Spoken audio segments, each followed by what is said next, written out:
Baju yang saya pakai ini, baju putih ini baju yang pada 5 tahun yang lalu. Misteri kemeja putih Mahfud MD singgung Jokowi bikin Ganjar sontak tertawa. Bakal calon wakil presiden pendamping Ganjar Pranowo Mahfud MD sempat berkelakar dalam pidatonya sebelum mendaftarkan diri ke Komisi Pemilihan Umum. Dalam pidatonya di Tugu Proklamasi, Mahfud MD bercerita tentang pakaian kemeja warna putihnya yang rupanya telah disiapkan sejak 5 tahun yang lalu. Saat itu beredar bahwa Mahfud MD digadang-gadang akan mendampingi Jokowi untuk maju di Pilpres 2019 lalu.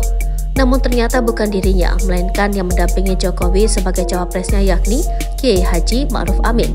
Hari ini saya memakai baju putih yang 5 tahun lalu saya siapkan untuk mendaftar ke KPU, kata Mahfud MD. Ganjar Pranowo yang ada di sampingnya pun tertawa. Berikut para hadirin yang datang. Mahfud kemudian menjelaskan bahwa kemeja putih itu belum jadi dipakai. Ini dulu tidak jadi dipakai meski sudah jadi, tapi ternyata ada pesan Tuhan di baju ini bahwa ditunda dulu untuk dipakai ke KPU dan hari ini bisa untuk mendaftar, ucap Mahfud. Sementara itu, Ganjar Pranowo mengucapkan terima kasih kepada seluruh partai pengusung dan para relawan yang telah berkumpul. Dari lubuk hati paling dalam kami ingin menyampaikan I love you Paul, ucap Ganjar. Ganjar bilang bahwa upayanya maju ke kontestasi Pilpres 2024 ini bukan tentang Ganjar atau Mahfud MD, tetapi tentang nasib bangsa dan rakyat.